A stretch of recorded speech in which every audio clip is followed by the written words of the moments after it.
Uma pergunta aos padres e bispos e doutores da lei.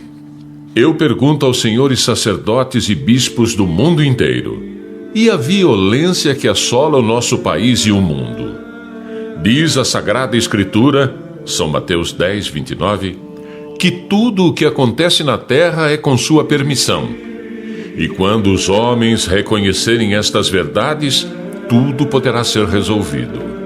Todos os sacerdotes e bispos, durante a celebração da Santa Missa, ao elevarem a Santa Hóstia, dizem: Eis o Cordeiro de Deus, aquele que tira o pecado do mundo.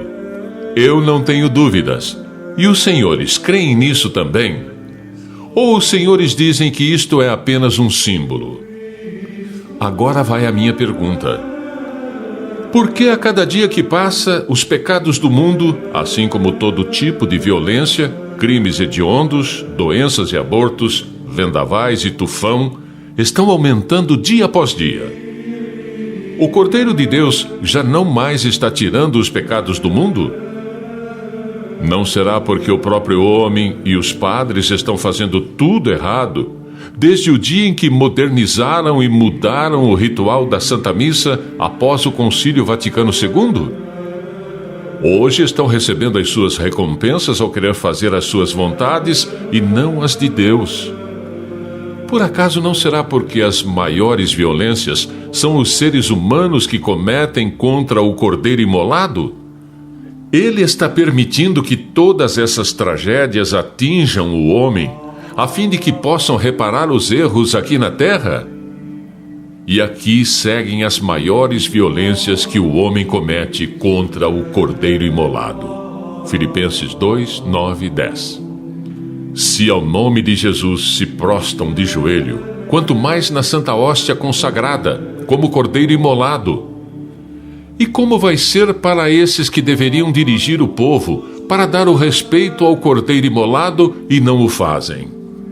Diante das espécies consagradas, o homem já perdeu completamente o respeito.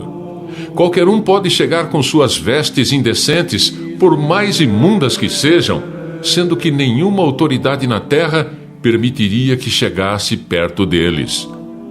Entretanto, perto do Cordeiro, essas pessoas podem, na hora da distribuição da Santa Hóstia. Comunhão na mão é sacrílega, pois caem as partículas ao solo dogmaticamente, que é o próprio Jesus Cristo. Se nós pisamos sobre estas partículas, estamos pisando sobre Jesus Cristo, seu corpo e sangue, quem está no chão.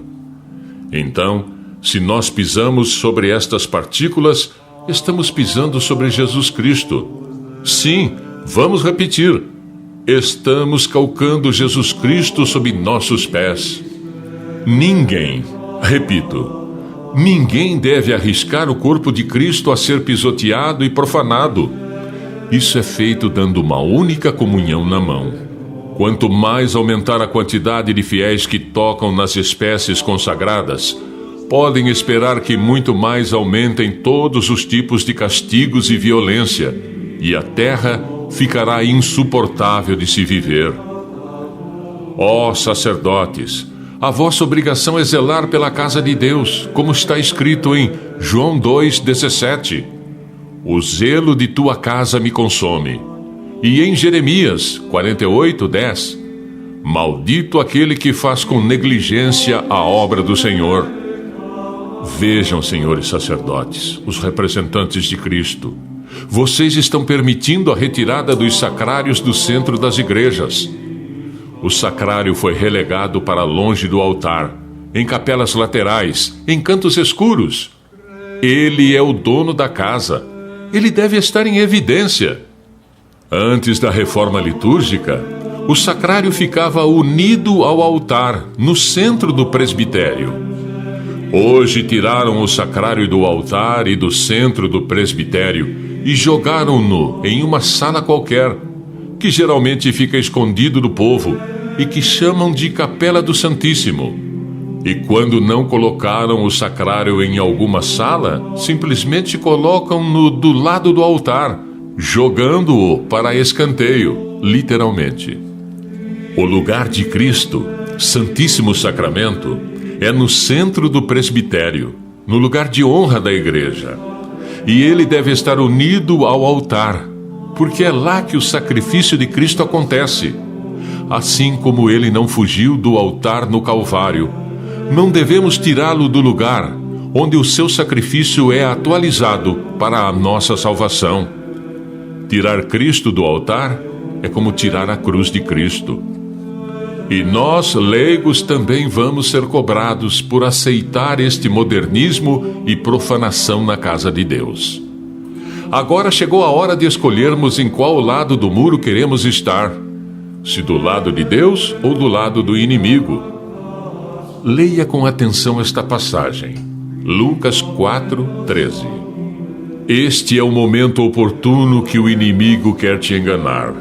É por isso e muito mais que nós devemos dar graças e louvores a Deus, por Ele ter nos dado o profeta Pedro II, para ele nos orientar e conduzir no caminho de Deus.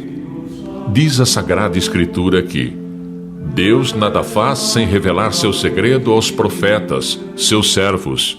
Amós 3:7. Deus sempre conduziu o mundo através dos profetas, desde o Antigo Testamento e agora, nestes tempos tão confusos. Agora é que Deus precisa chamar a atenção da humanidade através dos seus profetas. A hora é esta, é o momento oportuno, pois estamos vivendo tempos muito confusos. A crise e a perda da fé, não se sabe mais o que é esquerdo ou direito. Diz a Sagrada Escritura: tu, porém, permanece firme naquilo que aprendeste e creste. Sabes de quem aprendeste. 2 Timóteo 3,14. Ai daqueles que ao mal chamam bem, e ao bem mal, que mudam as trevas em luz, e a luz em trevas, que tornam doce o que é amargo, e amargo o que é doce. Isaías 5:20.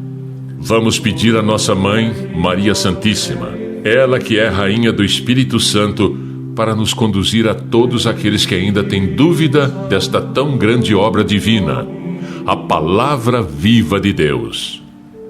Veja, se os apóstolos e discípulos fossem obedecer aos sumos sacerdotes da época, eles não seriam apóstolos e nem discípulos de Cristo. Assim está acontecendo nos dias de hoje. Portanto, se você prefere obedecer a esses bispos e padres modernos que cederam à tentação do inimigo, àquele que disse a Cristo na tentação do deserto: se tu te prostrares de joelho diante de mim e me adorares, te darei todo esse reino. Lucas 4:7. Uma mentira, porque esse reino não pertence a Satanás, e sim aos filhos obedientes a Cristo. A messe é grande, mas os operários são poucos. Que assim seja.